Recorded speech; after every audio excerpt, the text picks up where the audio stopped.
বাজিয়া উঠল ঢাক।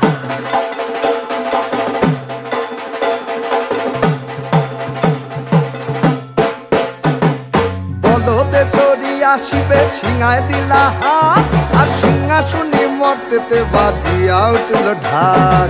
বলদে চড়িয়া শিবে সিংহায় দিলা হাত, আর সিংহাসনে মর্তেতে বাজিয়া উঠল ঢাক।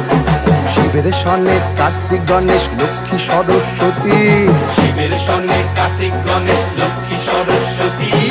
আশ্বিন মাসে বাপের বাড়ি আসেন ভগবতী, আশ্বিন মাসে বাপের বাড়ি